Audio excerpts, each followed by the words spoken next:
Hello bachcho, let's see this question. The question says an urn contains 9 balls of which 3 are red, 4 are blue and 2 are green. 3 balls are drawn at random without replacement from the urn. The probability that the 3 balls have different colors is. So यहाँ पे जो key concept है that is related to the concept of selection. ठीक है, तो यहाँ पे की कॉन्सेप्ट हमारा क्या है? कॉम्बिनेशन, परमुटेशन एंड कॉम्बिनेशन जो टॉपिक है, तो कॉम्बिनेशन का बहुत अच्छा नॉलेज होना चाहिए। कॉम्बिनेशन का मतलब क्या होता है? Basically selection. तो अगर हम n ऑब्जेक्ट्स है उसमें से r ऑब्जेक्ट्स को सिलेक्ट करना चाहते हैं तो टोटल नंबर ऑफ वेज कितने हो जाते हैं? NCR। NCR is the number of ways, number of ways to select r out of n objects. और इसकी वैल्यू क्या होती है? NCR is equal to n factorial divided by r factorial n minus r factorial. So यहाँ पे जो given condition है question में वो क्या है कि there are 3 red, so 3 red balls हैं, right, and there are 4 blue and 2 green balls. और इस पूरे अर्न में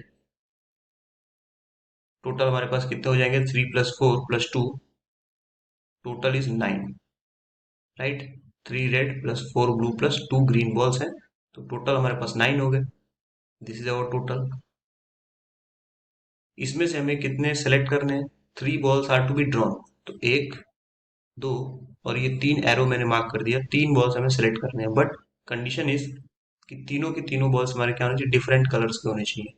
और अवेलेबिलिटी कितने टाइप के बॉल्स की है? 3 कलर्स, रेड, ब्लू और ग्रीन। इसका मतलब ये है कि इंडिविजुअल जो ये कलर ऑफ बॉल्स हैं, 3 रेड, 4 ब्लू और 2 ग्रीन, इन सब में से एक एक आना चाहिए। तो एक यहाँ पे रेड से होना चाहिए, एक हमारा ब्लू से होना चाहिए और एक हमारा ग्रीन से होना चाहिए। तभी ये 3 जो डिफरेंट वॉल्स हम ड्रॉ कर रहे हैं उनकी अलग अलग कलर वाली जो कंडीशन है वो सेटिस्फाई हो पाएगी। तो ये 1 रेड हमें कहाँ से सेलेक्ट करना पड़ेगा? इस 3 अवेलेबल रेड से। सो इसके पॉसिबल वेज कितने हो जाएंगे? 3C1, क्योंकि उसी 3 में से सेलेक्ट करना पड़ेगा। ये हमारे पास 4 ब्लू वॉल्स हैं, तो उसमें से हमें एक सेलेक्ट करना पड़ेगा, तो 4C1। और 1 ग्रीन है, तो ये 2 ग्रीन में से सिलेक्ट करना पड़ेगा, तो ये 2C1। और ओवरऑल हम 3 बॉल्स को सिलेक्ट कर रहे हैं आउट ऑफ 9, तो टोटल हमारे पास कितना हो जाएगा? Total possible ways is equal to 9C3, क्योंकि हम ओवरऑल 9 में से 3 बॉल्स निकाल रहे हैं, तो 9C3 हो गया। सो रिक्वायर्ड प्रोबेबिलिटी क्या हो जाएगी? Required probability is equal to 3C1 into 4C1 into 2C1 divided by total क्या था? 9C3। तो इसे सॉल्व कर लेंगे। 3C1 का वैल्यू होता है 3 बिना सॉल्व किए भी, बिकॉज इसका एक्चुअल मतलब होता है कि 3 में से एक बॉल सेलेक्ट करने के कितने तरीके हैं। तो एक ही तरीका नहीं होगा, 3 तरीके होंगे, क्योंकि 3 बॉल्स हैं तो तीनों में से कोई भी आ सकता है। ऐसे ही 4C1 की वैल्यू 4 हो जाएगी, क्योंकि 4 अलग अलग बॉल्स हैं सेम कलर के, उनमें से एक ही तो सिलेक्ट करना है, तो 4 तरीके हो जाएंगे, कोई भी बॉल आ सकता है। और ऐसे ही 2C1 की वैल्यू 2 हो जाएगी।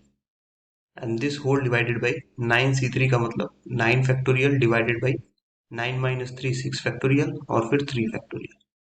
तो यहाँ से 3 इंटू 4 ये हो जाएगा 12, 12 इंटू 2 24, और ये 6 फैक्टोरियल ऊपर चला जाएगा, 3 फैक्टोरियल भी ऊपर चला जाएगा, और 9 फैक्टोरियल को लिख लेंगे 9 इंटू 8 इंटू 7 इंटू 6 फैक्टोरियल।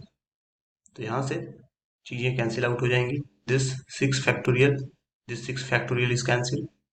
ये 8 से 24 को कैंसिल करेंगे तो यहाँ 3 बचेगा। So I can write 3 into 3 factorial को लिख लेंगे 3 into 2 into 1, this divided by 9 into 7। So यहाँ पे 3 इंटू 3 9 हो गया, ये 9 कैंसिल हो गया, and we have the required probability as 2/7, and this is our answer. So among the options, let us see. First option is the correct one, 2 by 7. So that's all. I hope you understood this well. Thank you and best of luck.